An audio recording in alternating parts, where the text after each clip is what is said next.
myself. Nice. Okay. So I guess since we're all thanking each other, I'd like to thank Jackie and Michelle, because honestly, without them pushing this would not be happening. So, as you've probably heard, my name is Lindy Cloud, and I work in the Network Engineering and Operations Group at Information Technology Services. Oops. There we go. All right. Where I work is on the second floor of the campus services building, and it's literally steps away from one of the two main switch rooms, core switch rooms on campus. The other one's over at Anderson School of Management. And what I'm going to be doing today, and also understand this is really meant for people who are new to the campus, so a lot of this is going to seem, pretty old hat to you. But if you have questions or comments on how to improve things, I left some of my cards at the back of the room, and you can call me or email me or whatever, okay? So what I'm going to be doing today is talking a little bit about how the campus backbone functions and some of the network services that are offered by ITS. In addition, departmental IT groups also provide services which are customized to fit the needs of the people that they support. And if you have any questions about that, you should contact the departmental network coordinators. If you don't know who they are, I can probably point you in the right direction, but probably a lot of you are those folks anyways. Probably the part of the backbone that people are most familiar with is the departmental handoffs, which are right here. Working with the network coordinators, oh, thank you, I think. Yeah. Until I go to the next one. Okay. Working with the departmental, the IT network coordinators, we set up BGP peerings between the departmental networks and the campus backbone. And we also allow the subnets departments are advertising onto the campus backbones. These can be IPv4, they can be IPv6, and they can be private RFC 1918 space, which is confined to the campus border.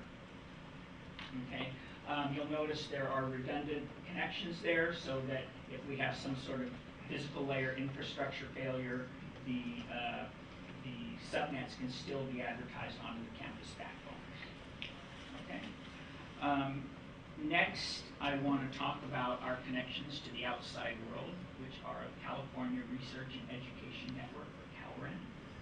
As you can probably see there, we have multiple connections to both the HPR, or High Performance Research Network, and the CalREN DC, or Digital California connections. The primary connection goes out to Scenic at LAX, and it consists of a 10 gig link to the HPR network and a 10 gig link to Digital California. The second link is a secondary link, goes out to Tustin, actually Riverside via Tustin, Scenic's location out there. And it is a 10 gig HPR link and 4 bonded 1 gig links to DC. The difference between the primary and secondary link is that the secondary link is actually, both links are channeled into a single 10 gig pipe. So that limits the throughput of the HPR link to 6 gig, along with bonded 4 1 gig connections. Okay, so if you were to break the backbone down into functional layers, what you'd see is redundancy at every single functional layer. And you're going to hear me talk a lot about redundancy today. At the bottom, you'll see IT Managed Network Services. Some of the services that are provided specifically are voice over IP, classroom services, administrative computing, VPN, wireless services, and so forth and so on. It's pretty much endless. And you'll notice also that, again, we've got redundant connections on virtually every user switch. We've got we've got redundant connections to the campus backbone. So if a core router goes down, the system's still going to work. As long as we don't have 2 core routers go down, we're okay. So, any failure anywhere within the campus backbone, virtually any failure, is not going to cause us to lose services. Okay. So one of the services that has been, and how do I move forward here? Okay. Oops. Back. Okay. Oops. Previous. Okay. One of the services that we've had a lot of growth in over the last 5 years is voice over IP. And right now, ITS manages about 80 routers, about 150 edge switches, and about 2,600 phones. Those can be wired or wireless phones that we manage both. Because their VoIP is TCP/IP, a lot of applications have been developed for it, and because of that, it's more versatile than the analog phones that you'll see probably at your home or around campus. So one of the kind of interesting, I think, applications that that engineering has been playing around with is called this Cisco IP communicator. And essentially, what this application does is it allows you to create essentially a duplicate voice over IP phone on your computer. So if you're at a hotel or something, anywhere you have internet access, you have access to your voice over IP phone. So you could, from a hotel room, have your calls to your voice over IP phone forwarded to your cell phone in case you wanted to go to a restaurant or something like that, but needed to have somebody stay in contact with you. So, like I said, it's just one that we're toying around with right now. It's not supported or anything, but I think it sort of shows the kind of versatility that you have with voice over IP. Okay.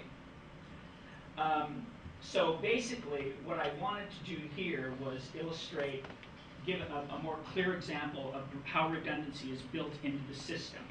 Right here is sort of a slimmed down version of our voice over IP network infrastructure. As you can see, we have 2 phone switches that go to the public switch telephone network. We have 2 redundant voice over IP routers, one at CSV1 and one at Jill Stein. And then we have several, many pairs of building routers. This is a single instance of a building router here. So you can see that each VoIP router here has multiple T1 connections to each switch, okay? And if there were to be any sort of problem along the primary route here, so for example, they also have router-to-router communication, so if there is a problem, they can talk to each other. So if this switch here, for example, were to go down, what would happen is, as you can see, there is a secondary route which the routing will change, and we have access to both phone switches via the Jill Stein VoIP router, and this is done using hot swapping routing protocol, or HSRP. Okay, I think that's okay. Next, I want to talk a little bit about the wireless network. We recently reworked wireless, and we have now we've just developed 4 different SSIDs, or service set identifiers. Basically, EduRoam is the newest one, and also we can service about 16,000 clients on the new wireless system. So it's pretty robust. So this is the newest SSID. It's not online just yet. Essentially, what you can do is, if you go to an institution that is on the EduRoam service, you can use your Bruin Online credential to log in and get onto their network. And conversely, somebody who is at an institution that is serviced by EduRoam can come to UCLA and use their login credentials to get on our network. Okay. I won't go into too much of this. WPA2 uses advanced encryption standard, and it authenticates using a radius server. The next SSID is UCLA Wi-Fi. It requires a Bruin Online authentication. This is essentially layer 3 authentication. When you get onto this SSID, you get an IP, but you can't get on the network until you authenticate. And all resources are available on this particular network. Next is UCLA Web. On this particular SSID, no authentication is necessary, but you have HTTP and HTTPS access only. So, for example, you don't have access to Telnet and FTP. If you're going to be on the network without any authentication, we kind of want to know that you're not doing anything that could be harmful. Because of the ease of this is becoming by far the most widely used public SSID at UCLA. And then finally, we have UCLA Secure. This also uses WPA2 security protocol, and will probably be phased out because it's essentially the same as the EduRoam SSID. Okay. And finally, I would like to put a couple websites up there, which I think can be very helpful for people in sort of like day-to-day, business. They're very practical oriented. Help EM for the enterprise messaging, and help bol.ucla.edu.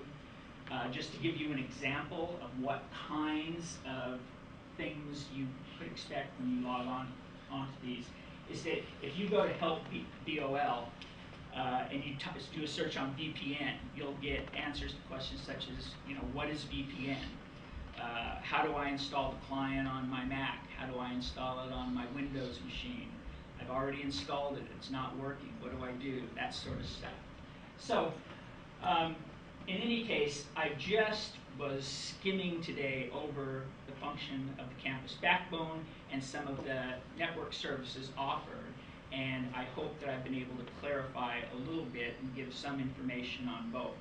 Like I said, if you have any questions or any suggestions about this particular part of the presentation, especially because we're really pointing this towards newer people, please feel free to contact me. Thank you. Good night.